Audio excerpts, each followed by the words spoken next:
ರಮೇಶ್ದು ಅವನ್ ಹಳ್ಳಿನಲ್ಲಿ ಒಂದು ಡಾಬಾ ಇತ್ತು.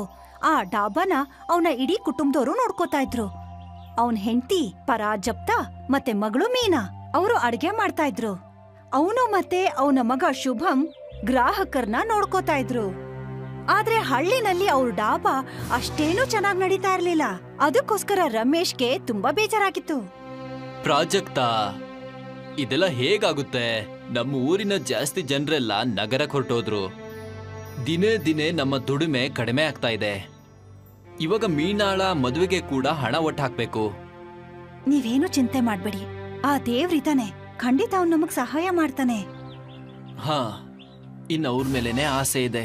ನಾವಂತೂ ಪ್ರಯತ್ನ ಮಾಡ್ತಾನೆ ಇದ್ದೀವಿ.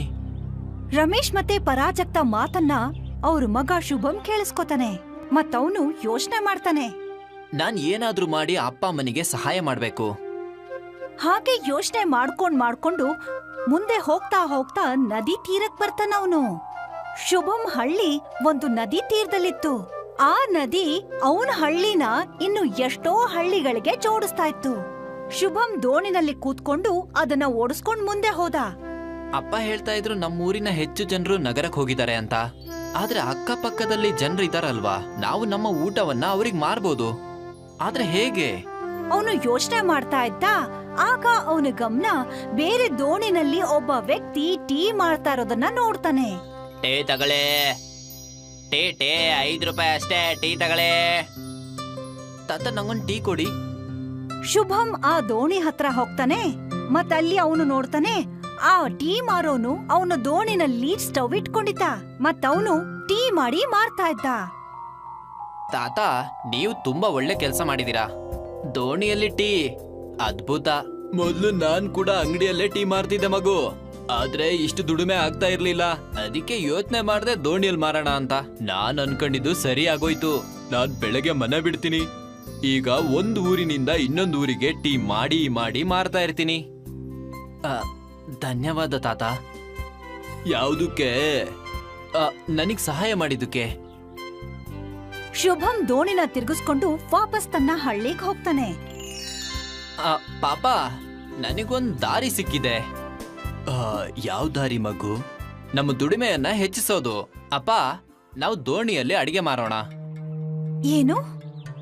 ಹಾ ಅಮ್ಮ, ನಾನ್ ಈಗಷ್ಟೇ ನದಿ ಹತ್ರ ಹೋಗಿದ್ದೆ. ಅಲ್ಲಿ ಒಬ್ರು ತಾತ ಟೀ ಮಾರ್ತಾ ಇದ್ರು. ಹಾಗವ್ರು ಹೇಳ್ತಾ ಇದ್ರು ಹಗ್ಲಿಡಿ ಟೀ ಮಾರಾಟ ಆಗುತ್ತಂತ ಅವ್ರದ್ದು. ಒಂದ್ಸಲ ಈ ಊರು, ಇನ್ನೊಂದ್ಸಲ ಮತ್ತೊಂದ್ ಊರಲ್ಲಿ ಟೀ ಮಾರ್ತಾ ಇರ್ತಾರಂತೆ. ಅವರ ಹಣ ಕೂಡ ಹೆಚ್ಚಾಗ್ತಾ ಇದೆ ಅಂತೆ. ಅಪ್ಪ, ನಾವು ಕೂಡ ಅವ್ರ ತರಾನೇ ದೋಣಿಯಲ್ಲೇ ಅಡಿಗೆ ಮಾರ್ಬೇಕು. ಆದ್ರೆ ಇದು ಹೇಗಾಗತ್ತೆ? ಆಗುತ್ತೆ. ದೋಣಿಯಲ್ಲಿ ಚಿಕ್ಕ ಗ್ಯಾಸಿನ ಸ್ಟವ್ ಇಟ್ಟು ಜನರಿಗೆ ಬಿಸಿ ಊಟನೂ ಸಿಗುತ್ತೆ. ಹಾಗೂ ನಾವು ಬೇರೆ ಊರಿಗೆ ಹೋಗಿ ಮಾರಾಟ ಕೂಡ ಮಾರಬಹುದು. ಐಡಿಯಾ ಚೆನ್ನಾಗಿದೆ ಮಗು. ನಾವು ಪ್ರಯತ್ನ ಮಾಡ್ಬೋದು. ಸ್ವಲ್ಪ ಐಟಮ್ ತಗೊಂಬೇಕಷ್ಟೇ. ಶುಭಂನ ಐಡಿಯಾ ಅವನ ಇಡೀ ಕುಟುಂಬದವ್ರಿಗೆ ತುಂಬಾನೇ ಇಷ್ಟ ಆಗಿತ್ತು. ಅವರಿಬ್ರು ನದಿನಲ್ಲಿ ಡಾಬಾ ತೆಗೆಯೋದಿಕ್ಕೆ ತಯಾರಾಗಿದ್ರು. ರಮೇಶ್ ಮತ್ತೆ ಶುಭಂ ಮಾರ್ಕೆಟ್ಗೆ ಹೋಗಿ ಒಂದು ಸಣ್ಣ ಗ್ಯಾಸ್ ಸ್ಟವ್ ಅನ್ನ ಕೊಂಡ್ಕೋತಾರೆ. ಆಮೇಲೆ ಅವರ ದೋಣಿಗೆ ಆ ಸ್ಟವ್ ಅನ್ನ, ಪಾತ್ರೆಗಳನ್ನ ಎಲ್ಲ ಜೋಡಿಸ್ಕೋತಾರೆ. ಇನ್ನೊಂದು ಕಡೆ ಪರಾಜಕ್ತ ಮತ್ತೆ ಮೀನಾ ಅರ್ಧ ಅಡ್ಗೆನ ಮನೆಯಲ್ಲೇ ರೆಡಿ ಮಾಡ್ಕೊಂಡಿರ್ತಾರೆ. ಅದಾದ್ಮೇಲೆ ಅವರಿಬ್ರು ಎಲ್ಲಾ ವಸ್ತುಗಳನ್ನ ಗಂಟು ಮೂಟೆ ಕಟ್ಕೊಂಡು ನದಿ ತೀರದ ಹತ್ರ ಬರ್ತಾರೆ. ಪ್ರತಿಯೊಬ್ರು ದೇವ್ರನ್ನ ಪ್ರಾರ್ಥನೆ ಮಾಡ್ಕೊಂಡು ದೋಣಿನಲ್ಲಿ ಮುಂದೆ ಹೋಗ್ತಾರೆ. ಬೇರೆ ಹಳ್ಳಿಗೆ ಹೋಗಿ ತಲುಪ್ತಿದ್ದ ಹಾಗೆ ಊಟ, ಟೇಸ್ಟಿ ಊಟ, ತರಕಾರಿ, ಪನ್ನೀರ್, ಬನ್ನಿ, ಏನ್ ಬೇಕೋ ಎಲ್ಲ ಸಿಗುತ್ತೆ. ರಮೇಶ್ ದೋಣಿನ ನದಿ ತೀರಕ್ಕೆ ತಗೊಂಡ್ ಹೋಗ್ತಾನೆ. ಸ್ವಲ್ಪ ಜನ ಆ ನದಿ ತೀರದ ಹತ್ರ ಬರ್ತಾರೆ. ಅರೆ ಅಣ್ಣ, ಇದೆಲ್ಲ ಹೊಸದೇನು? ಇದು ಹೊಸ ಢಾಬಾ. ಇಲ್ಲಿ ನಿಮಗೆ ಊಟ ಸಿಗುತ್ತೆ. ಅದು ಬಿಸಿ ಬಿಸಿ, ಅದು ಕಡಿಮೆ ದರದಲ್ಲಿ. ಹೌದಾ? ಏನೇನಿದೆ ಊಟಕ್ಕೆ ನಿಮ್ಮ ಹತ್ರ? ದಾಲ್ ತಡ್ಕಾ, ಅನ್ನ, ಪರಾಟ, ಪನ್ನೀರ್ ಚಿಲ್ಲಿ, ರೋಟಿ, ಛೋಲೆ, ಬಟರ್, ಪಾವ್ ಭಾಜಿ. ಅಯ್ಯಪ್ಪ, ಇಷ್ಟೆಲ್ಲನಾ? ನನಗಂತೂ 2 ಪರೋಟ ಹಾಗೂ ಪನ್ನೀರಿನ ಪಲ್ಯ ಕೊಟ್ಬಿಡಿ ಅಣ್ಣ. ಸರಿ. ಮೀನಾ ಪನ್ನೀರ್ ಸಬ್ಜಿನ ಬಿಸಿ ಮಾಡ್ತಾಳೆ. ಮತ್ತೆ ಪರಾಜಪ್ತ ಪರಾಟ ಮಾಡ್ತಾಳೆ. ಎಷ್ಟಾಯ್ತು? ಬರೀ 70 ರೂಪಾಯಿ ಅಷ್ಟೇ. ಅರೆ ವಾ, ಇಷ್ಟೇನಾ? ನಮ್ಮ ಊರಿನ ಹೋಟ್ಲಲ್ಲಿ ಇಷ್ಟಕ್ಕೆ 120 ರೂಪಾಯಿ ಆಗ್ಬಿಡುತ್ತೆ. ಬೆಲೆ ಕೇಳಿ ಇನ್ನು ಎಷ್ಟೋ ಜನ ಗ್ರಾಹಕರು ಆರ್ಡರ್ ಕೊಡ್ತಾರೆ. ದಾಲ್ ತಡ್ಕ ಹಾಗೂ ಗೀರಾ ರೈಸ್ ನ ಪಾರ್ಸಲ್ ಮಾಡ್ಬೇಡಿ ಅಣ್ಣ. ನನಗೆ 2 ಪೂರಿ ಭಾಜಿ ಕೊಟ್ಬೇಡಿ. ಸರಿ ಅಣ್ಣ. ಪರಾಜಪ್ತಾ ಮತ್ತೆ ಮೀನಾ ಫಟಾಫಟ್ ಅಂತ ಅಡ್ಗೆ ಮಾಡ್ತಾರೆ. ರಮೇಶ್ ಮತ್ತೆ ಶುಭಂ ಗ್ರಾಹಕರಿಗೆ ಕೊಡ್ತಾ ಇರ್ತಾರೆ. ಮೊದಲನೇ ದಿನನೇ ಅವ್ರಿಗೆ ಹಳ್ಳಿನಲ್ಲಿ 8-10 ಜನ ಗ್ರಾಹಕರು ಸಿಕ್ಕಿರ್ತಾರೆ. ಗ್ರಾಹಕರು ಬರೋದು ನಿಂತ ಮೇಲೆ ರಮೇಶ್ ದೋಣಿ ಓಡಿಸ್ಕೊಂಡು ಮುಂದೆ ಹೋಗ್ತಾನೆ. ಅವ್ರೆಲ್ರೂ ಬೇರೆ ಹಳ್ಳಿಗೆ ಹೋಗ್ತಾರೆ. ಅಲ್ಲೂ ಕೂಡ ಅವರಿಗೆ ಸಿಕ್ಕಾಪಟ್ಟೆ ಗ್ರಾಹಕರು ಸಿಗ್ತಾರೆ. ಅವ್ರ ಹತ್ರ ಊಟ ಕೊಂಡ್ಕೋತಾರೆ. ಆಮೇಲೆ ಮತ್ತೊಂದ್ ಹಳ್ಳಿಗೆ ಹೋಗ್ತಾರೆ. ಹಾಗ್ ಮಾಡ್ತಾ ಮಾಡ್ತಾ ರಮೇಶ್ನ ದೋಣಿ 8-10 ಹಳ್ಳಿನ ದಾಟ್ಕೊಂಡು ಮುಂದೆ ಹೋಗಿರ್ತಾರೆ. ಪ್ರಾಜಕ್ತಾ, ಇವತ್ತು ಒಂದಿನದ ಸಂಪಾದನೆ 4,000 ರೂಪಾಯಿ. ಇದು ನಮ್ಮೂರ್ ಡಾಬಾನಲ್ಲಿ 1 ತಿಂಗಳಾದ್ರೂ ಮುಗಿಯಲ್ಲ. ಹಾ ಶುಭಂ, ನಿನ್ನ ಈ ಐಡಿಯಾ ಅದ್ಭುತವಾಗಿದೆ. ಇನ್ಮೇಲೆ ನಾವು ಜಾಸ್ತಿ ಅಡ್ಗೆನ ಮಾಡ್ಕೊಂಬರೋಣ. ಸರಿಯಪ್ಪ, ನಾನು ಇದನ್ನೇ ಬಯಸಿದ್ದೆ. ಇನ್ನು ನಾವು ಜನರ ಬಗ್ಗೆ ಯೋಚನೆನೇ ಮಾಡೋದ್ ಬೇಡ. ನಮ್ಮ ಪರಿಶ್ರಮಕ್ಕೆ ಮಾರ್ಗ ಸಿಕ್ಕಿದೆ. ನಾವ್ ಇದೇ ತರ ಕಷ್ಟ ಪಡೋದನ್ನ ಮುಂದುವರಿಸ್ಬೇಕು ರೀ. ಹಾ. ಮತ್ತಿನ್ನೇನು, ರಮೇಶ್ನ ಕುಟುಂಬ ಪ್ರತಿದಿನ ತುಂಬಾ ಕಷ್ಟ ಪಡ್ತಾ ಇತ್ತು. ಅವರು ಪ್ರತಿದಿನ ದೋಣಿನಲ್ಲಿ ಹಳ್ಳಿನ ಸುತ್ತಿ ಊಟನ ವ್ಯಾಪಾರ ಮಾಡ್ತಾ ಇದ್ರು. ಆದ್ರೆ ಇವರ ಈ ಏಳಿಗೆನ ಹಳ್ಳಿನಲ್ಲಿ ವಾಸ ಮಾಡ್ತಾ ಇದ್ದಂತ ಪ್ರಗತಿಗೆ ನೋಡಕ್ಕಾಗ್ಲಿಲ್ಲ. ಬಾನು ರಮೇಶ್ನ ನೋಡಿ ಹೊಟ್ಟೆ ಉರ್ಕೋತಿದ್ದ. ನಾನು ಈ ರಮೇಶಿಗೆ ಏನಾದ್ರೂ ಒಂದು ಮಾಡ್ಲೇಬೇಕು. ಇಲ್ಲ ಅಂದ್ರೆ ಇವನು ನನ್ಗಿಂತನೂ ಜಾಸ್ತಿ ಹಣ ಸಂಪಾದನೆ ಮಾಡ್ತಾನೆ. ನಾನ್ ಈ ತರ ಆಗಕ್ ಬಿಡೋದೇ ಇಲ್ಲ. ರಾತ್ರಿ ಕತ್ಲಲ್ಲಿ ಬಾನು ರಮೇಶ್ ದೋಣಿನ ಮುರಿದು ಹಾಕ್ಬಿಡ್ತಾನೆ. ಇನ್ನು ನೋಡ್ತೀನಿ ನೀವೆಲ್ಲ ದೋಣಿಯಲ್ಲಿ ಹೇಗೆ ಊಟನ ಮಾಡ್ತೀರಾ. ರಮೇಶ್ ಮತ್ತೆ ಅವನ ಕುಟುಂಬ ನದಿ ತೀರದ ಹತ್ರ ಹೋದಾಗ ತಮ್ಮ ದೋಣಿಯ ಈ ಅವಸ್ಥೆನ ನೋಡಿ ಎಲ್ರೂ ತಲೆ ಕೆಡಿಸ್ಕೋತಾರೆ. ಈಗ ನಾವ್ ಏನ್ ಮಾಡೋದು ಅಪ್ಪ? ನಮ್ ದೋಣಿ ಪೂರ್ತಿ ಮುರಿದು ಹೋಗಿದ್ಯಲ್ರಿ. ಅಯ್ಯೋ, ನಾವ್ ಇಷ್ಟೆಲ್ಲ ಊಟನ ಎಲ್ ಮಾರೋದು? ಹಳ್ಳಿಲಿದ್ದಂತ ಒಬ್ಬ ವಯಸ್ಸಾದ ಮುದುಕ ಇವ್ರಾಡೋ ಮಾತುಗಳನ್ನೆಲ್ಲ ಕೇಳಿಸ್ಕೊತಾ ಇದ್ದ. ಮಗು, ನೀವೆಲ್ಲ ನನ್ ದೋಣಿನ ತಗೊಂಡ್ ಹೋಗಿ. ನಿಮ್ಮೆಲ್ಲರ ಪರಿಶ್ರಮವನ್ನ ನಾನ್ ನೋಡಿದೀನಿ. ನಿಮ್ಮಿಂದ ಬಹಳಷ್ಟು ಜನರಿಗೆ ಒಳ್ಳೆಯ ಊಟ ಕೂಡ ಸಿಗ್ತಾ ಇದೆ. ಹಾ, ಈ ಒಳ್ಳೆ ಕೆಲ್ಸ ನಿಂತ್ಕೋಬಾರ್ದು. ನಿಮಗ್ ಎಷ್ಟ್ ಬೇಕೋ ಅಲ್ಲಿವರೆಗೂ ನನ್ ದೋಣಿನ ಉಪಯೋಗಿಸ್ತಾ ಇರಿ. ಹೇಗಿದ್ರು ಹಗ್ಲಿಡಿ ದೋಣಿನ ಓಡಿಸಿ ಏನೂ ಸಂಪಾದನೆ ಆಗಲ್ಲ. ಧನ್ಯವಾದ ಅಂಕಲ್, ನೀವು ನಮಗೆ ಸಹಾಯ ಮಾಡಿ ಬಹಳ ಉಪಕಾರ ಮಾಡಿದೀರಾ. ಹಾಗೆಲ್ಲ ಅಲ್ಲ ಮಗು, ಇದನ್ನ ನೀನು ನನ್ನ ಸಹಾಯ ಅನ್ಕೋ. ಆ ಮುದುಕನ ದೋಣಿ ಅವ್ರ ದೋಣಿಗಿಂತ ಜಾಸ್ತಿ ಮತ್ತೆ ತುಂಬಾ ಮಜಬೂತಾಗಿತ್ತು. ಹಾಗಾಗಿ ರಮೇಶ್ ಆ ದೊಡ್ಡ ದೋಣಿನಲ್ಲಿ ತನ್ನ ಗ್ಯಾಸ್ ಸ್ಟವ್ ಅನ್ನ ಇಟ್ಕೊಂಡ ಮತ್ತೆ ತಂದಂತ ಎಲ್ಲಾ ವಸ್ತುಗಳನ್ನೂ ಇಟ್ಕೋತಾರೆ. ಆಮೇಲೆ ಅವ್ರು ಅಲ್ಲಿಂದ ಹೊರಡ್ತಾರೆ. ಪ್ರತಿದಿನ ಥರಾನೇ ಬೇರೆ ಬೇರೆ ಹಳ್ಳಿನಲ್ಲಿ ಊಟನ ವ್ಯಾಪಾರ ಮಾಡ್ಕೊಂಡು ಹೋಗ್ತಾರೆ. ಗ್ರಾಹಕರು ಜಾಸ್ತಿ ಆಗಿದ್ರು ಮತ್ತೆ ಅವರ ಸಂಪಾದನೆ ಕೂಡ ಜಾಸ್ತಿ ಆಗಿತ್ತು. ಸಂಜೆ ಹೊತ್ತಲ್ಲಿ ಅವರು ವಾಪಸ್ ಮನೆಗೆ ಹೋಗ್ತಾರೆ. ಮತ್ತೆ ರಮೇಶ್ ಆ ವಯಸ್ಸಾದ ಮುದುಕನ್ ಮನೆಗೆ ಹೋದ. ಅಂಕಲ್, ಇವತ್ತು ನಿಮ್ಮಿಂದನೇ ನಾನ್ ನನ್ನ ಅಡ್ಗೆನ ಮಾರಾಟ ಮಾಡ್ದೆ. ನಿಮ್ಮ ದಯೆಗೆ ಧನ್ಯವಾದ. ಇದನ್ ತಗೊಳ್ಳಿ, ನಮ್ಮ ಸಂಪಾದನೆ ತುಂಬಾ ಚೆನ್ನಾಗಾಗಿದೆ. ಅದಕ್ಕೆ ನಿಮಗೂ ಕೂಡ ಹಕ್ಕಿದೆ ಕಾಕಾ. ಮೊದಲನೇ ಬಾರಿ ಯಾರೋ ಒಬ್ರು ನನಗೆ ಹಣವನ್ನ ಕೊಡ್ತಾ ಇದ್ದಾರೆ. 40 ವರ್ಷದಿಂದ ಬರೀ ದೋಣಿಯನ್ನ ಓಡಿಸಿನೇ ಹಣ ಸಂಪಾದನೆ ಮಾಡ್ತಿದ್ದೆ. ಇವಾಗ ವಯಸ್ಸಾಗೋಗಿದೆ, ದೇಹ ನನಗೆ ಸಾಥ್ ನೀಡ್ತಾ ಇಲ್ಲ. ನಾನ್ ಅನ್ಕೊಂಡಿದ್ದೆ ದೋಣಿನ ಮಾರದು ಅಂತ.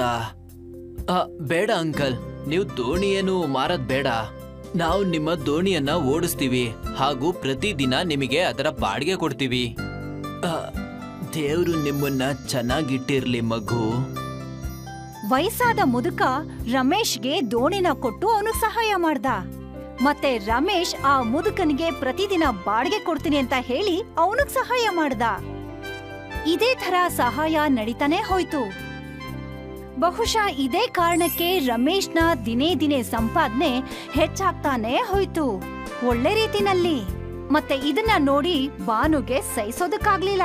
ಅವನು ರಮೇಶ್ಗೆ ಕೆಟ್ಟದ್ ಮಾಡ್ಬೇಕು ಅಂತಿದ್ದ. ಆದ್ರೂ ಕೂಡ ಗೊತ್ತಿಲ್ದೆ ರಮೇಶ್ಗೆ ಅವನು ಒಳ್ಳೆದನ್ನೇ ಮಾಡಿದ್ದ. 1 ವರ್ಷದ ನಂತರ ರಮೇಶ್ ತನ್ನ ಮಗಳ ಮದ್ವೆನ ತುಂಬಾ ಜೋರಾಗೆ ಮಾಡ್ತಾನೆ. ಮತ್ತೆ ಬಾನು ಇವಾಗ್ಲೂ ರಮೇಶ್ನ ನೋಡಿ ಹೊಟ್ಟೆ ಉರ್ಕೊಂಡೇ ಜೀವನ ಮಾಡ್ತಾ ಇದ್ದ. ರಮೇಶ್ ಮತ್ತೆ ಅವನ ಕುಟುಂಬದ ಕಷ್ಟ ಫಲ ಸಿಕ್ಕಿತ್ತು. ಸುಧಾ ಅವರ ಮಗ ಸತ್ಹೋದ್ಮೇಲೆ ಅವ್ರ ಸೊಸೆ ಗಾಯತ್ರಿನೇ ಮನೇನ ನಿಭಾಯಿಸ್ಕೊಂಡ್ ಹೋಗ್ತಿದ್ಲು. ಗಾಯತ್ರಿ ಓದು ಬರಹ ಕಲ್ತಿರ್ಲಿಲ್ಲ, ಆದ್ರೆ ಕಷ್ಟ ಪಡ್ತಿದ್ಲು. ಗಾಯತ್ರಿ ತುಂಬಾ ಕಷ್ಟಪಟ್ಟು ಅವ್ರ ಹಳ್ಳಿನಲ್ಲಿ ಒಂದು ಸಣ್ಣ ಡಾಬಾನ ಓಪನ್ ಮಾಡಿದ್ಲು. ಅರೆ ಮಗು, ಲಂಚ್ ಪ್ಲೇಟ್ ತಂದ್ಕೊಡು. ಒಂದ್ ನಿಮಿಷ ತಂದೆ ಅಂಕಲ್. ಗಾಯತ್ರಿ ತನ್ನ ಗ್ರಾಹಕರನ್ನ ದೇವ್ರು ಅಂತ ಭಾವಿಸ್ತಾ ಇದ್ಲು. ಅದಕ್ಕೋಸ್ಕರ ಯಾವಾಗ್ಲೂ ತುಂಬಾ ಒಳ್ಳೆ ಅಡ್ಗೆ ಮಾಡೋದಕ್ಕೆ ಬಯಸ್ತಾ ಇದ್ಲು. ಮತ್ತೆ ಅವಳ ಗ್ರಾಹಕರಿಗೂ ಕೂಡ ಅವಳು ಮಾಡೋ ಅಡ್ಗೆ ತುಂಬಾ ಇಷ್ಟ ಆಗ್ತಿತ್ತು. ಮಗಳೇ, ನಿನ್ನ ಕೈಯಲ್ಲಿ ಜಾದೂವಿದೆ. ನಿನ್ ಕೈಯಿಂದ ಒಣಗಿದ ರೊಟ್ಟಿ ಕೂಡ ಸ್ವಾದಿಷ್ಟವಾಗಿರುತ್ತೆ. ಇದೆಲ್ಲ ಅನ್ನಪೂರ್ಣೇಶ್ವರಿ ಕೃಪೆ ತಾತ. ಅದಂತೂ ಹೌದು ಮಗಳೇ, ನೀನೇ ಒಂದು ಅನ್ನಪೂರ್ಣೆಯ ರೂಪ. ಎಲ್ಲಿ ತಾತ, ನಾನವಳ ಒಬ್ಳು ಸಣ್ಣ ಭಕ್ತೆ ಅಷ್ಟೇ. ಅವಳು ತುಂಬಾ ದೊಡ್ಡವಳು. ಪ್ರಪಂಚದಲ್ಲಿರೋರ್ ಎಲ್ರು ಹೊಟ್ಟೆ ತುಂಬಿಸ್ತಾಳೆ. ತಾಯಿ ಅನ್ನಪೂರ್ಣೇಶ್ವರಿ ಅಸಾಧಾರಣ. ಗಾಯತ್ರಿ ಅನ್ನಪೂರ್ಣೇಶ್ವರಿ ಭಕ್ತೆ ಆಗಿದ್ಲು. ಹಾಗಾಗಿ ಅವಳ ಡಾಬಾ ಹೆಸರು ಕೂಡ ಮಾ ಅನ್ನಪೂರ್ಣೇಶ್ವರಿ ಅಂತಾನೆ ಇಟ್ಟಿದ್ಲು.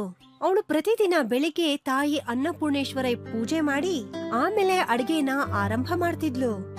ಮಗಳೇ ಗಾಯತ್ರಿ, ಹೇಳಿ ಅಮ್ಮ. ಇವತ್ ನನ್ಗೇನಾದ್ರೂ ತಿನ್ನಕ್ ಕೊಡಮ್ಮ. ಇವತ್ತು ನನ್ನ ಹತ್ರ ದುಡ್ಡಿಲ್ಲ. ನಾಳೆ ನನ್ನ ಮಗ ಸಿಟಿಯಿಂದ ಬರ್ತಾನೆ, ಆಗ ನಿನ್ ದುಡ್ಡು ಕೊಡ್ತೀನಿ.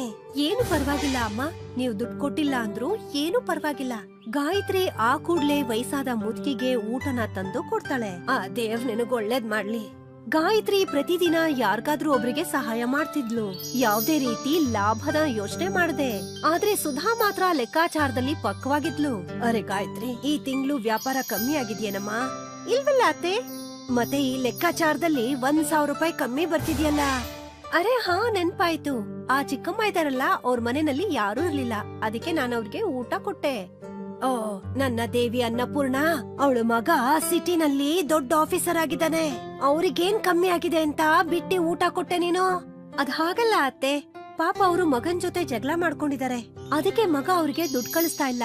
ಪಾಪ ಈ ವಯಸ್ಸಲ್ಲಿ ಅವರು ಹೇಗ್ ಹಸ್ಕೊಂಡಿರ್ತಾರೆ? ಸರಿಯಲ್ಲ ಅಲ್ವಾ ಅದು? ಅದಕ್ಕೆ ನಾನೇ ಅವ್ರಿಗೆ ಹೇಳ್ದೆ, ಪ್ರತಿದಿನ ಬಂದು ನಮ್ ಡಾಬಾನಲ್ಲಿ ಊಟ ಮಾಡ್ಕೊಂಡ್ ಹೋಗಿ ಅಂತ. ಸರಿ ಸರಿ, ಇನ್ಯಾರಿಗೂ ಬಿಟ್ಟಿ ಊಟ ತಿನ್ಸಕ್ ಹೋಗ್ಬೇಡ. ಇನ್ನೊಂದ್ ವಿಷಯ ಹೇಳುದನ್ನ ಮರ್ತು ಬಿಟ್ಟೆ. ರಾಮು ತಾತನ್ ಮನೆಗೆ ಕೆಲವೊಂದ್ಸಲ ಯಾರು ಇರೋದಿಲ್ಲ, ಆಗ ಅವರು ಇಲ್ಲಿಗ್ ಬರ್ತಾರೆ. ಸರಿ ಬಿಡಮ್ಮ, ನೀನ್ ತುಂಬಾ ಅಮಾಯಕಳು. ಈ ಬುದ್ಧಿವಂತ ಜನಗಳು ನಿನ್ನನ್ನ ಲೂಟಿ ಮಾಡ್ತಿದ್ದಾರೆ. ನಿನಗ ಅರ್ಥನೇ ಆಗ್ತಿಲ್ಲ. ದೇವಿ ಅನ್ನಪೂರ್ಣೇಶ್ವರಿ ಕೃಪೆಯಿಂದ ಎಲ್ರಿಗೂ ಊಟ ಸಿಗ್ತಾ ಇದೆ ಅತ್ತೆ. ನೀನು ಮತ್ತೆ ನಿನ್ನ ದೇವಿ ಅನ್ನಪೂರ್ಣ, ಈಗ ಅವಳೇ ನಮ್ಮನ್ನ ಇದ್ರಿಂದ ಪಾರ್ ಮಾಡಕ್ ಸಾಧ್ಯ. ಸುಧಾ ಅನ್ಕೊಂಡಿದ್ಲು ಅವಳ ಸೊಸೆನ ಈ ಹಳ್ಳಿ ಜನಗಳು ಮುಟ್ಟಾಳ್ರನ್ನಾಗ್ ಮಾಡ್ತಿದ್ದಾರೆ ಅಂತ. ಆದ್ರೆ ಗಾಯತ್ರಿ ಗೊತ್ತಿತ್ತು, ಏನೆಲ್ಲ ನಡೀತಿದ್ಯೋ ಅದೆಲ್ಲ ಆ ದೇವಿ ಅನ್ನಪೂರ್ಣೇಶ್ವರಿ ಕೃಪೆಯಿಂದ ಅಂತ. ಮೋಡಗಳ ಮಧ್ಯೆ ಇರುವಂತ ಆ ದೇವಿ ತನ್ನ ಭಕ್ತಿನ ನೋಡಿ ನಗ್ತಾ ಇದ್ಲು. ಆಗ ನಾರದ ಮುನಿಗಳಲ್ಲಿ ಬಂದ್ರು. ನಾರಾಯಣ ನಾರಾಯಣ. ಬನ್ನಿ ನಾರದ ಮುನಿಗಳೇ. ನೀವು ನಿಮ್ಮ ಭಕ್ತೆಯನ್ನ ನೋಡಿ ನಗ್ತಾ ಇದ್ದೀರಾ. ಗಾಯತ್ರಿ ನಿಮ್ಮ ನಿಜವಾದ ಭಕ್ತೆ ದೇವಿ ಅಲ್ವಾ?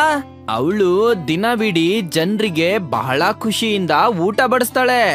ನನಗೆ ತಿಳಿದಿದೆ ನಾರದ ಮುನಿಗಳೇ. ಹಾಗಾದ್ರೆ ನೀವು ನಿಮ್ಮ ನಿಜವಾದ ಭಕ್ತೆಗೆ ಅವಳ ಭಕ್ತಿಯ ಫಲ ಯಾಕೆ ನೀಡೋದಿಲ್ಲ ಮಾತೆ?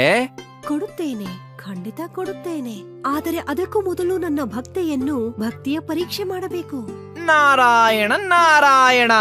ಅನ್ನಪೂರ್ಣೇಶ್ವರಿ ದೇವಿ ಒಂದು ರಾತ್ರಿ ಬಿರುಗಾಳಿ ಎಪ್ಸಿ ಗಾಯತ್ರಿ ಡಾಬಾನ ನಾಶ ಮಾಡ್ಬಿಡ್ತಾರೆ. ಇದೇನು ಮಾತೆ? ಇವಾಗ ನಿಮ್ಮ ಭಕ್ತೆ ಜನರಿಗೆ ಹೇಗೆ ಸೇವೆ ಮಾಡ್ತಾಳೆ? ನೋಡ್ತಾ ಹೋಗಿ ನಾರದರೆ. ಬೆಳಗಾಗ್ತಿದ್ದ ಹಾಗೆ ಗಾಯತ್ರಿ ತನ್ನ ಡಾಬಾದ ಪರಿಸ್ಥಿತಿ ನೋಡ್ತಾಳೆ. ಅರೆ ಇದೇನಿದು? ಅಕ್ಕಪಕ್ಕ ಇರೋ ಎಲ್ಲಾ ಅಂಗಡಿ ಚೆನ್ನಾಗೇ ಇದೆ, ಆದ್ರೆ ನಿನ್ ಡಾಬಾ ಮಾತ್ರ ಬಿರುಗಾಳಿ ಬಂದು ಹೀಗಾಗೋಗಿದ್ಯಲ್ಲಮ್ಮ. ಗೊತ್ತಿಲ್ಲ ಅತ್ತೆ. ಅನ್ನಪೂರ್ಣೇಶ್ವರಿ, ನನಗ್ ಸಹಾಯ ಮಾಡಿ. ಅನ್ನಪೂರ್ಣೇಶ್ವರ ದೇವಿ ವಯಸ್ಸಾದ ಮುದುಕಿ ವೇಷ ಹಾಕೋತಾರೆ. ಮತ್ತೆ ಗಾಯತ್ರಿ ದೇವಿ ಡಾಬಾ ಹತ್ರ ಬರ್ತಾರೆ. ಇಲ್ ಕೇಳು ಮಗಳೇ, ತುಂಬಾ ದಿನದಿಂದ ಹಸ್ಕೊಂಡಿದೀನಿ. ನಿನ್ ಹತ್ರ ತಿನ್ನೋದಕ್ಕೆ ಏನಾದ್ರೂ ಇದ್ರೆ ದಯವಿಟ್ಟು ಕೊಡಮ್ಮ. ಗಾಯತ್ರಿ ಕಣ್ಣಿಂದ ಬರ್ತಾರೋ ನೀರನ್ನ ಒರೆಸ್ಕೋತಾಳೆ. ಅಜ್ಜಿ, ನನ್ನ ಒಲೆನೇ ಮುರಿದು ಹೋಗಿದೆ ಅಜ್ಜಿ. ನನ್ನಿಂದ ಏನಾದ್ರೂ ಸಹಾಯ ಮಾಡಕ್ ಆಗೋಗಿದ್ರೆ ಖಂಡಿತ ಮಾಡ್ತಿದ್ದೆ. ಗಾಯತ್ರಿ ಹಾಗೆ ಹೇಳ್ತಿದ್ದ ಹಾಗೆ ಅವಳ ಹಿಂದೆ ಇದ್ದಂತ ಒಲೆ ತನಗ್ ತಾನೇ ಸರಿ ಹೋಗುತ್ತೆ. ಏನಮ್ಮ, ಅದೇ ಒಲೆ ಬಗ್ಗೆ ಮಾತಾಡ್ತಾ ಇರೋದಾ ನೀನು? ಗಾಯತ್ರಿ ಹಿಂದೆ ತಿರುಗ್ ನೋಡ್ತಾಳೆ. ಅವಳಿಗೆ ಆಶ್ಚರ್ಯ ಆಗತ್ತೆ. ಸ್ವಲ್ಪ ಹೊತ್ತಿಗೆ ಮುಂಚೆ ಇಡೀ ಒಲೆನೆ ಮುರ್ದ್ ಹೋಗಿತ್ತು. ತಾಯಿ ಅನ್ನಪೂರ್ಣೇಶ್ವರಿ ಹಸ್ವಾಗಿರೋ ಇವರಿಗೆ ಊಟ ಕೊಡ್ಬೇಕು ಅಂತ ಹೇಳ್ತಿದ್ದಾಳೆ. ಗಾಯತ್ರಿ ಕೂಡ್ಲೆ ಒಲೆ ಹಚ್ಚಿ ಅಡ್ಗೆ ಮಾಡೋದಿಕ್ಕೆ ಶುರು ಮಾಡ್ತಾಳೆ. ಸುಧಾ ಕೂಡ ಆಶ್ಚರ್ಯ ಆಗತ್ತೆ. ಎಲ್ಲಾನು ಈಗ ತಾನೇ ಮುರ್ದ್ ಹೋಗಿತ್ತು, ಆದ್ರೆ ಇದಕ್ಕಿದ್ದ ಹಾಗೆ ಒಲೆ ಹೇಗ್ ಸರಿ ಹೋಯ್ತು ಅಂತ. ಗಾಯತ್ರಿ ಬೇಗ ರೊಟ್ಟಿ ಮಾಡ್ತಾಳೆ, ಮತ್ತೆ ಪಲ್ಯ ಕೂಡ ಮಾಡ್ತಾಳೆ, ಮತ್ತೆ ಆ ಮುದುಕಿಗೆ ಊಟ ಕೊಡ್ತಾಳೆ. ವಯಸ್ಸಾದ ಮುದುಕಿ ಊಟ ಮಾಡ್ತಾಳೆ. ಅಜ್ಜಿ, ನಿಮ್ಗಿನ್ನು ತರ್ಲಾ? ಬೇಡ ಮಗಳೇ, ನನ್ ಹೊಟ್ಟೆ ತುಂಬ ಹೋಯ್ತು. ಸರಿ, ಹಾಗಾದ್ರೆ ನಿಮಗ್ ಯಾವತ್ತಾದ್ರೂ ಹಸ್ವಾದ್ರೆ ಮತ್ತೆ ಇಲ್ಲಿಗೆ ಬನ್ನಿ. ಆ ಮುದುಕಿ ಜೋರಾಗಿ ನಗ್ತಾ ತನ್ನ ನಿಜವಾದ ರೂಪಕ್ಕೆ ಬರ್ತಾರೆ. ತಾಯಿ ಅನ್ನಪೂರ್ಣೇಶ್ವರಿನ ನಿಜವಾದ ರೂಪದಲ್ಲಿ ನೋಡಿ ಗಾಯತ್ರಿ ಮತ್ತೆ ಸುಧಾ ಅವ್ರ ಕಾಲಿಗೆ ಬೀಳ್ತಾರೆ. ಅಮ್ಮ, ನನ್ನ ಜೀವನ ಧನ್ಯ ಆಯ್ತು ಅಮ್ಮ. ನಿನ್ನಂತ ಭಕ್ತಿಯನ್ನ ಪಡೆದ ನಾನು ಧನ್ಯಳು ಗಾಯತ್ರಿ. ನೀನು ನಿಜವಾಗ್ಲೂ ಒಳ್ಳೆ ಭಕ್ತೆ. ನೀನು ಹಸ್ತವ್ರಿಗೆ ಅನ್ನ ಹಾಕಿದ್ಯಾ, ಹಾಗಾಗಿ ನಿನಗೆ ಪ್ರಸನ್ನಳಾಗಿದ್ದೀನಿ. ಗಾಯತ್ರಿ, ನಾನ್ ನಿನಗೆ ವರ ಕೊಡ್ತಾ ಇದ್ದೀನಿ. ನಿನ್ನ ಈ ಡಾಬಾ ಇವತ್ತಿಂದ ಯಾವತ್ತೂ ಕೂಡ ಖಾಲಿ ಇರೋದಿಲ್ಲ, ಮತ್ತೆ ಈ ನಿನ್ನ ಒಲೆ ಕೂಡ ಯಾವತ್ತೂ ನಿಲ್ಲೋದಿಲ್ಲ, ಮತ್ತೆ ನಿನ್ಗೆ ದುಡ್ಡಿನ ಕೊರತೆ ಕೂಡ ಯಾವತ್ತೂ ಆಗೋದಿಲ್ಲ. ನೀನ್ ಯಾವಾಗ್ಲೂ ಜನಗಳಿಗೆ ಅನ್ನ ಹಾಕ್ತಾನೆ ಇರ್ಬೇಕು ಗಾಯತ್ರಿ. ನಿಮ್ಮಿಚ್ಛೆ ಅಂತೆ ಆಗ್ಲಿ ತಾಯಿ. ಗಾಯತ್ರಿ ತಾಯಿ ಅನ್ನಪೂರ್ಣೇಶ್ವರಿ ಆಶೀರ್ವಾದನ ಪಡ್ಕೋತಾಳೆ. ಗಾಯತ್ರಿಗೆ ವರದಾನನ ಕೊಟ್ಟು ಅವಳಲ್ಲಿಂದ ಹೊರಟೋಗ್ತಾಳೆ. ಒಂದೇ ಕ್ಷಣದಲ್ಲಿ ಗಾಯತ್ರಿ ಡಾಬಾ ಮೊದ್ಲಿಗಿಂತ ಈಗ ತುಂಬಾ ಚೆನ್ನಾಗಾಗತ್ತೆ. ಇಡೀ ಡಾಬಾ ಹೊಳಿತಾ ಇತ್ತು. ಅನ್ನಪೂರ್ಣೇಶ್ವರಿಗೆ ಜಯವಾಗಲಿ, ಅನ್ನಪೂರ್ಣೇಶ್ವರಿಗೆ ಜಯವಾಗಲಿ. ಡಾಬಾ ಸರಿ ಹೋಗ್ತಿದ್ದ ಹಾಗೆ ಗ್ರಾಹಕರ ಗುಂಪೆ ಬಂದ್ ಸೇರತ್ತೆ. ಗಾಯತ್ರಿ ಮತ್ತೆ ಸುಧಾ ಇಬ್ರು ಸೇರ್ಕೊಂಡು ಅಡ್ಗೆ ಮಾಡ್ತಾ ಹೋದ್ರು, ಗ್ರಾಹಕರು ತಿಂತಾ ಹೋದ್ರು. ಆವತ್ತು ತಾಯಿ ಅನ್ನಪೂರ್ಣೇಶ್ವರಿ ಕೃಪೆಯಿಂದ ಗಾಯತ್ರಿ ತುಂಬಾ ದುಡ್ಡನ್ನ ಸಂಪಾದನೆ ಮಾಡಿದ್ಲು. ಮತ್ತವಳು ಎಷ್ಟೋ ಜನ ಬಡವರಿಗೆ ಪ್ರತಿದಿನ ಅನ್ನದಾನ ಕೂಡ ಮಾಡ್ತಿದ್ಲು. ಅತ್ತೆ, ಇವತ್ತು ನೀವು ನನ್ನನ್ನ ತಡೆಯೋದಿಲ್ವಾ ಬಡವರಿಗೆ ಅನ್ನ ಕೊಡೋದ್ರಿಂದ? ಖಂಡಿತ ಇಲ್ಲ. ಅನ್ನಪೂರ್ಣೇಶ್ವರಿನೇ ಅನ್ನ ಹಾಕು ಅಂದಿರುವಾಗ ನಾನ್ ಯಾರಮ್ಮ ಅನ್ನ ಹಾಕೋದನ್ನ ತಡೆಯೋದಿಕ್ಕೆ? ಹೇಳ್ ನೋಡೋಣ. ಅನ್ನಪೂರ್ಣೇಶ್ವರಿಗೆ ಜಯವಾಗಲಿ. ಅನ್ನಪೂರ್ಣೇಶ್ವರಿ ಕೃಪೆಯಿಂದ ಗಾಯತ್ರಿ ಡಾಬಾ ತುಂಬಾ ಚೆನ್ನಾಗ್ ನಡೀತಾ ಇತ್ತು. ಮತ್ತೆ ಬಡವ್ರಿಗೂ ಅನ್ನದಾನ ಮಾಡ್ತಾ ಇದ್ಲು. ಗ್ಯಾಸ್ ಇಲ್ದೆ, ಸೌದೆ ಇಲ್ದೆ ಒಲೆ ಮಾತ್ರ ಉರಿತಾನೇ ಇತ್ತು. ದೂರದಿಂದ ಜನಗಳು ಉರಿಯುವಂತ ಆ ಒಲೆನ ನೋಡೋದಕ್ ಬರ್ತಾ ಇದ್ರು. ಮತ್ತೆ ಪ್ರತಿಯೊಬ್ರು ತಾಯಿ ಅನ್ನಪೂರ್ಣೇಶ್ವರಿಯ ಈ ಮಹಿಮೆನ ಹೊಗಳ್ತಾ ಇದ್ರು. ಗೋಪಾಲ್ ಮತ್ತೆ ಜಗನ್ ಇಬ್ರು ಅಣ್ಣ ತಮ್ಮಂದಿರು. ಹಳ್ಳಿನಲ್ಲಿ ಗೋಪಾಲ್ದು ಒಂದು ಸಣ್ಣ ಡಾಬಾ ಇತ್ತು, ಮತ್ತೆ ಜಗನ್ ಸಿಟಿನಲ್ಲಿ ಒಂದು ಕ್ಯಾಂಟೀನ್ ನಡೆಸ್ತಾ ಇದ್ದ. ಗೋಪಾಲ್ ಡಾಬಾ ಯಾವಾಗ್ಲೂ ಖಾಲಿನೇ ಇರ್ತಾ ಇತ್ತು, ಆದ್ರೆ ಜಗನ್ ಕ್ಯಾಂಟೀನ್ ಯಾವಾಗ್ಲೂ ಜನಗಳಿಂದ ತುಂಬಿ ಹೋಗಿರ್ತಿತ್ತು. ಆ ಕಾರಣಕ್ಕೆ ಗೋಪಾಲ್ನ ಸಂಪಾದನೆ ತುಂಬಾ ಕಮ್ಮಿ ಇತ್ತು, ಜಗನ್ದು ಜಾಸ್ತಿ ಇತ್ತು. ಗೋಪಾಲ್ಗೆ ತನ್ನ ಮಗಳನ್ನ ಇಂಗ್ಲಿಷ್ ಮೀಡಿಯಂ ಸ್ಕೂಲ್ಗೆ ಹಾಕ್ಬೇಕು ಅಂತಿತ್ತು. ಶೋಭಾ, ಈ ತಿಂಗಳು ಕೂಡ ಕೇವಲ 10,000 ಮಾತ್ರ ಆಗಿದೆ. ಇಷ್ಟು ಕಮ್ಮಿ ಹಣದಲ್ಲಿ ಇದನ್ನೆಲ್ಲ ಹೇಗ್ ನಡೆಯುತ್ತೆ? ನೀವೇನು ಚಿಂತೆ ಮಾಡ್ಬೇಡಿ, ಎಲ್ಲ ಆಗತ್ತೆ. ಈ ವರ್ಷ ನಾನು ರಾಧನ್ನ ಇಂಗ್ಲಿಷ್ ಮೀಡಿಯಂ ಸ್ಕೂಲಲ್ಲಿ ಅಡ್ಮಿಷನ್ ಮಾಡಕ್ ಇಷ್ಟಪಟ್ಟಿದ್ದೆ. ಪರವಾಗಿಲ್ಲ ಬಿಡ್ರಿ, ಈ ವರ್ಷ ಆಗ್ಲಿಲ್ಲ ಅಂದ್ರೆ ಮುಂದಿನ ವರ್ಷ ಮಾಡ್ಕೊಳ್ಳೋಣ. ಈ ವರ್ಷ ರಾಧಾ ಸರ್ಕಾರಿ ಸ್ಕೂಲಲ್ಲೇ ಓದ್ಲಿ ಬಿಡಿ, ಏನು ಪರವಾಗಿಲ್ಲ. ಇದೇ ಮಾತನ್ನ ಹಿಂದಿನ ವರ್ಷ ಕೂಡ ನೀನ್ ನನಗೆ ಹೇಳಿದ್ದೆ. ಎಂತ ಅಪ್ಪ ನಾನು, ನನ್ ಮಗಳ ಅಡ್ಮಿಷನ್ ಕೂಡ ಮಾಡ್ಸಕ್ ಆಗ್ತಾ ಇಲ್ಲ ನನಗೆ. ಈಗ ನೀವು ಬೇಕು ಅಂತ ಹೀಗೆಲ್ಲ ಏನು ಮಾಡ್ತಿಲ್ವಲ್ಲ, ನಿಮ್ ಕೈ ಸಾಧ್ಯ ಆಗ್ತಿಲ್ಲ. ಧೈರ್ಯವಾಗಿರಿ, ನಿಧಾನವಾಗಿ ಎಲ್ಲ ಸರಿ ಹೋಗತ್ತೆ. ಆವತ್ತು ಗೋಪಾಲ್ ತುಂಬಾ ನಿರಾಶನಾಗಿದ್ದ. ಅವನು ತನ್ನ ತಮ್ಮ ಜಗನ್ಗೆ ಫೋನ್ ಮಾಡ್ದ. ಹಾ ತಮ್ಮ, ಹೇಳಿ, ಎಲ್ಲ ಹೇಗ್ ನಡೀತಾ ಇದೆ? ಎಲ್ಲ ಸರಿನಾ?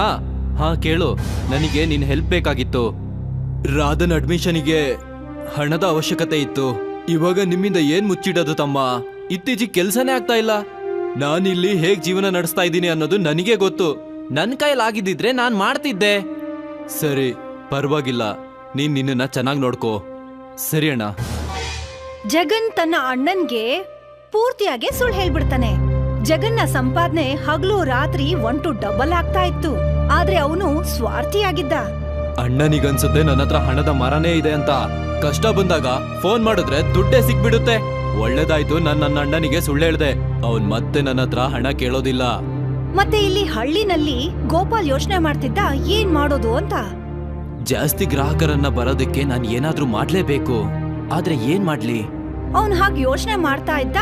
ಅದೇ ಸಮಯಕ್ಕೆ ಅವನ್ ಡಾಬಾಗೆ ಇಬ್ರು ಸಾಧುಗಳು ಬರ್ತಾರೆ. ಇಷ್ಟು ಹೊತ್ತು ನಡೆದು ಬಹಳ ಹೊಟ್ಟೆ ಹಸುತ್ತಾ ಇದೆ. ಆದ್ರೆ ನಮ್ಮ ಹತ್ರ ದುಡ್ಡೇ ಇಲ್ವಲ್ಲ, ಮತ್ತೆ ಈ ಊರಲ್ಲಿ ನಮಗೆ ಯಾರು ಭಿಕ್ಷೆನೆ ನೀಡ್ಲಿಲ್ಲ. ಇವಾಗ ನಾವ್ ಏನ್ ಮಾಡಕ್ಕಾಗುತ್ತೆ? ಗೋಪಾಲ್ ತುಂಬಾ ಸಾಧು ಆಗಿದ್ದ, ಹಾಗಾಗಿ ಅವರಿಬ್ಬರನ್ನು ಊಟಕ್ಕೆ ಅಂತ ಕರೀತಾನೆ ಡಾಬಾಗೆ. ಬನ್ನಿ ಮಹಾರಾಜರೇ, ಒಳಗಡೆ ಬನ್ನಿ. ಆದ್ರೆ ಮಗನೇ, ನಮ್ಮ ಹತ್ರ ಕೊಡೋದಕ್ಕೆ ಏನು ಇಲ್ವಲ್ಲ. ಪರವಾಗಿಲ್ಲ, ನಿಮಗೆ ಹೊಟ್ಟೆ ಹಸುತ್ತಾ ಇದೆ, ಹಾಗೂ ನನ್ನ ಹತ್ರ ಆಹಾರ ಇದೆ. ಬಹಳ ಒಳ್ಳೆ ವ್ಯಕ್ತಿ ನೀನು. ಇಲ್ಲ ಮಹಾರಾಜರೇ, ನಾನ್ ಬಹಳ ಬಡವ ವ್ಯಕ್ತಿ. ಎಷ್ಟು ಬಡವ ಅಂದ್ರೆ ನನ್ನ ಮಗಳನ್ನ ಸ್ಕೂಲಿಗೆ ಅಡ್ಮಿಷನ್ ಕೂಡ ಮಾಡ್ಸಕ್ಕಾಗ್ತಾ ಇಲ್ಲ. ನನ್ನ ಮಗಳನ್ನ ಅಡ್ಮಿಷನ್ ಮಾಡ್ಸಕ್ಕೆ ನನ್ನ ಕೈಲಿ ಆಗೋದಿಲ್ಲ. ಆದ್ರೆ ನಾನ್ ನಿಮಗೆ ಊಟನ ಕೊಡಿಸ್ಬೋದು. ನೀವು ಕೂತ್ಕೊಳ್ಳಿ, ನಾನು ಈಗ್ಲೇ ಊಟ ತಗೊಂಡ್ಬರ್ತೀನಿ. ಗೋಪಾಲ್ ಇಬ್ರು ಸಾಧು ಮಹಾರಾಜರಿಗೆ ರೋಟಿ ದಾಲನ್ನ ತಂದ್ಕೊಡ್ತಾನೆ. ಧನ್ಯವಾದ ಮಗು. ಹಸ್ತಿದ್ದಂತಹ ಸಾಧುಗಳು ಊಟ ಮಾಡೋದಕ್ಕೆ ಶುರು ಮಾಡ್ತಾರೆ. ಅವ್ರದ್ದು ಊಟ ಮುಗಿದ ಮೇಲೆ ಗೋಪಾಲ್ ಅವ್ರ ಹತ್ರ ಬರ್ತಾನೆ. ನೀನ್ ಬಹಳ ನಿಸ್ವಾರ್ಥಿ ವ್ಯಕ್ತಿ. ನಿನ್ನ ಒಳ್ಳೆ ಮನಸ್ಸು ನನಗೆ ಬಹಳ ಇಷ್ಟ ಆಯ್ತು ಮಗು. ನಾನ್ ನಿನಗೆ ಏನೋ ಒಂದ್ ಕೊಡ್ತೀನಿ, ಒಂದು ಜಾದುವಿನ ಮಂತ್ರ. ಓಂ ಅನ್ನಪೂರ್ಣಾಯ ನಮಃ.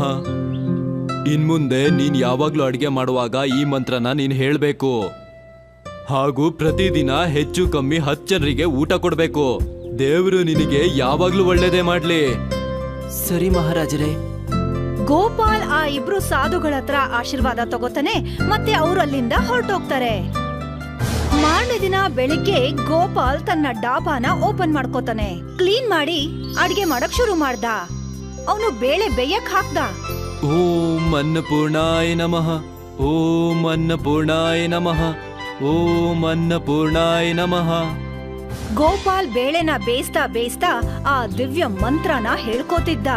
ಅವನು ದಾಲ್ನ ಮಾಡಿ ಮುಗ್ಸೋ ಹೊತ್ತಿಗೆ ಗ್ರಾಹಕರ ಲೈನ್ ನಿಂತ್ಕೋತು ಡಾಬಾನಲ್ಲಿ. ಏ ಅಣ್ಣ, ಅನ್ನ ಸಾಂಬಾರ್ ಸಿಗುತ್ತಾ? ಹಾ ಈಗ್ಲೇ ತರ್ತೀನಿ. ನನಗೂ ಅನ್ನ ಸಾಂಬಾರ್ ಬೇಕು ಅಣ್ಣ. ನೀವೆಲ್ಲ ಕುತ್ಕೊಳ್ಳಿ, ನಾನ್ ನಿಮ್ಗೆಲ್ಲರಿಗೂ ಅನ್ನ ಸಾಂಬಾರ್ ತರ್ತೀನಿ. ಗೋಪಾಲ್ ದಾಲ್ ಮಕ್ಕನಿ ಮಾಡ್ತಾ ಹೋದಾಗೆಲ್ಲ ಅವನ್ ಡಾಬಾನಲ್ಲಿ ಜನಗಳ ಸಂಖ್ಯೆನೂ ಜಾಸ್ತಿ ಆಗ್ತಾ ಹೋಯ್ತು. ಆಮೇಲೆ ಮಧ್ಯಾಹ್ನದ ಹೊತ್ತಲ್ಲಿ ಇಬ್ರು ಬಡವರಿಗೆ ಊಟ ಹಾಕ್ತಾ ಅವನು ಹೊಟ್ಟೆ ತುಂಬಾ. ಆ ದೇವ್ರು ನಿನ್ಗೆ ಯಾವಾಗ್ಲೂ ಒಳ್ಳೇದ್ ಮಾಡ್ಲಪ್ಪ. ಧನ್ಯವಾದಗಳು ಅಣ್ಣ. ಆವತ್ತು ಬೆಳಗ್ಗೆಯಿಂದ ಸಂಜೆವರೆಗೂ ಗೋಪಾಲ್ ದಾಲ್ ಮಕ್ಕನಿ ಮಾಡ್ತಾನೆ ಇದ್ದ. ಗ್ರಾಹಕರು ಅದನ್ನ ತಿಂತಾನೆ ಹೋದ್ರು. ಆವತ್ತು ಸಂಜೆ ಅವನು ಡಾಬಾನ ಮುಚ್ಚಿದಾಗ ಅವನ ಸಂಪಾದನೆನ ಅವನೇ ನೋಡಿ ಆಶ್ಚರ್ಯ ಪಡ್ತಾನೆ. ಒಂದೇ ದಿನಕ್ಕೆ 10,000 ರೂಪಾಯಿ. ಅಬ್ಬಬ್ಬಾ. ಅವನು ತುಂಬಾ ಖುಷಿಯಿಂದ ಮನೆಗ್ ಹೋದ. ಎಲ್ಲಾನು ಕೂಡ ತನ್ನ ಹೆಂಡತಿ ಹತ್ರ ಹೇಳ್ಕೊಂಡ. ಆ ಸಾಧು ನಮ್ ಕಷ್ಟನೆಲ್ಲ ದೂರ ಮಾಡ್ಬಿಟ್ರು ರೀ. ಇನ್ನು ಇದೇ ತರ ಆಗ್ತಾ ಇದ್ರೆ ರಾಧನ್ ಅಡ್ಮಿಷನ್ ಇಂಗ್ಲಿಷ್ ಸ್ಕೂಲಲ್ಲಿ ಆದಷ್ಟು ಬೇಗ ಆಗುತ್ತೆ. ಹಾ ಖಂಡಿತ. ಮಾರನೇ ದಿನನೂ ಅದೇ ಆಯ್ತು. ಗೋಪಾಲ್ ಬೇಳೆ ಬೇಯಿಸೋವಾಗ ಆ ಮಂತ್ರನ ಜಪ ಮಾಡ್ತಾ ಇದ್ದ. ಆ ಬೇಳೆ ಬೇಯ್ತಿದ್ ಹಾಗೆ ಗ್ರಾಹಕರ ಲೈನೇ ನಿಂತ್ಕೋತು. ಆವತ್ತು ಕೂಡ ಗೋಪಾಲ್ ತುಂಬಾ ಜನ ಬಡವ್ರಿಗೆ ಊಟ ಹಾಕ್ದ. ಸ್ವಲ್ಪ ದಿನದಲ್ಲೇ ಗೋಪಾಲ್ನ ಒಂದು ಸಣ್ಣ ಡಾಬಾ ದೊಡ್ಡ ರೆಸ್ಟೋರೆಂಟ್ ಆಗಿ ಬದಲಾಗ್ ಹೋಯ್ತು. ಗೋಪಾಲ್ ಮಗಳು ರಾಧಾನ ಇಂಗ್ಲಿಷ್ ಮೀಡಿಯಂ ಸ್ಕೂಲಿಗೆ ಸೇರ್ಸಿದ್ದ ಅವನು. ನಂತರ ಪ್ರತಿದಿನ ಗೋಪಾಲ್ ರಾಧಾನ ಸ್ಕೂಲಿಗೆ ಬಿಡೋದಿಕ್ಕೆ ಕಾರಲ್ಲಿ ಹೋಗ್ತಾ ಇದ್ದ. ಎಲ್ಲಾನು ಚೆನ್ನಾಗೇ ನಡೀತಿತ್ತು. ಸ್ವಲ್ಪ ತಿಂಗಳುಗಳ ನಂತರ ಜಗನ್ ಹಳ್ಳಿಗ್ ಬರ್ತಾನೆ. ಗೋಪಾಲ್ ಮನೆನ ನೋಡಿ ಅವನ್ಗೆ ಆಶ್ಚರ್ಯ ಆಗತ್ತೆ. ಅನ್ಸುತ್ತೆ ಅಣ್ಣನಿಗೆ ಯಾವ್ದೋ ಕೊಯ್ನೂರ್ ಖಜಾನೆ ಸಿಕ್ಕಿದೆ. ಕೆಲವು ದಿನ ಹಿಂದೆ ಇವ್ರು ನನ್ನ ಹತ್ರ ಸಾಲ ಕೇಳ್ತಾ ಇದ್ರು. ಇವತ್ ನೋಡಿದ್ರೆ ಇಷ್ಟ ಹಣನಾ? ಜಗನ್ ಗೋಪಾಲ್ ಮನೆಗ್ ಹೋಗ್ತಾನೆ. ಓ ಜಗನ್, ಶೋಭಾ, ಇಲ್ ನೋಡು ಜಗನ್ ಬಂದಿದ್ದಾನೆ. ಅವನಿಗೇನಾದ್ರೂ ತಿನ್ನಕ್ ತಗಂಬಾ. ಹಾ ತರ್ತಿದೀನಿ. ಶೋಭಾ ಕಾಫಿ ತಿಂಡಿನ ತಂದ್ಲು, ಮತ್ತೆ ಪ್ಲೇಟ್ ಅಲ್ಲಿ ಕಾಜು ಬಾದಾಮ್ನ ಇಟ್ಟಿದ್ಲು. ತಮ್ಮ, ನೀನು ತಪ್ಪು ತಿಳ್ಕೊಳ್ಳಲ್ಲ ಅಂದ್ರೆ ಒಂದು ಕ್ವಶನ್ ಕೇಳಲಾ? ನನಗ್ ಗೊತ್ತಿದೆ ನೀನ್ ಏನ್ ಕೇಳಕ್ ಹೋಗ್ತಾ ಇದೀಯಾ. ಇದೇ ಅಲ್ವಾ ಇಷ್ಟ ಹಣನ ಹೇಗ್ ಬಂತು ಅನ್ನೋದು? ಹಾ ಹೌದು. ಇನ್ನು ಇದಂತೂ ಒಳ್ಳೆ ಕೆಲ್ಸದ ಫಲ. ಒಂದಿನ ನನ್ ಡಾಬಾಕ್ಕೆ ಇಬ್ರು ಹೊಟ್ಟೆ ಹಸುವಾಗಿರುವ ಸಾಧು ಬಂದಿದ್ರು. ಗೋಪಾಲ್ ಜಗನ್ಗೆ ಎಲ್ಲಾ ಕತೆನೂ ಹೇಳ್ತಾನೆ. ಇವಾಗ ನನ್ನ ಹತ್ರ ಏನೆಲ್ಲ ಇದೆಯೋ ಅದೆಲ್ಲ ಆ ಜಾದುವಿನ ಮಂತ್ರದಿಂದಾನೆ. ಅಣ್ಣ, ನನಗೂ ನೀವು ಆ ಮಂತ್ರನ ಕಲಿಸ್ಬೋದಾ? ಹಾ ಯಾಕಿಲ್ಲ. ಹೇಗಿದ್ರು ನೀನ್ ನನ್ ತಮ್ಮ ತಾನೆ. ನಾನ್ ನಿನಗೆ ಅನ್ನ ಸಾಂಬಾರ್ ಮಾಡೋದು ಕಲ್ಸ್ಕೊಡ್ತೀನಿ, ಹಾಗೂ ಆ ಮಂತ್ರ ಕೂಡ ಹೇಳ್ಕೊಡ್ತೀನಿ. ಆಮೇಲೆ ನಾನ್ ಕೂಡ ನಿಮ್ ತರನೇ ಶ್ರೀಮಂತನಾಗ್ಬೋದು. ಆದ್ರೆ ನೆನ್ಪಿರ್ಲಿ, ನೀನು ಪ್ರತಿದಿನ 10 ಜನರಿಗೆ ಊಟ ಹಾಕ್ಬೇಕು, ಗೊತ್ತಾಯ್ತಾ? ಗೋಪಾಲ್ ಜಗನ್ನಾಥನ ಅಡ್ಗೆ ಮನೆ ಕರ್ಕೊಂಡ್ ಹೋದ. ಅಲ್ಲಿ ದಾಲ್ ಮಾಡೋದ್ ಹೇಗೆ ಅಂತ ಹೇಳ್ಕೊಟ್ಟ. ಓಂ ಅನ್ನಪೂರ್ಣಾಯ ನಮಃ. ಓಂ ಅನ್ನಪೂರ್ಣಾಯ ನಮಃ.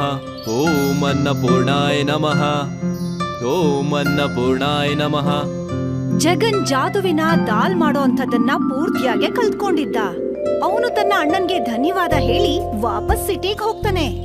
ಅವನು ತನ್ನ ಕ್ಯಾಂಟೀನ್ಗೆ ಅವತ್ತು ಹೋಗಿ ಆ ದಾಲ್ ಮಾಡೋದನ್ನ ಶುರು ಮಾಡ್ತಾನೆ. ಓಂ ಅನ್ನಪೂರ್ಣಾಯ ನಮಃ. ಓಂ ಅನ್ನಪೂರ್ಣಾಯ ನಮಃ. ಓಂ ಅನ್ನಪೂರ್ಣಾಯ ನಮಃ.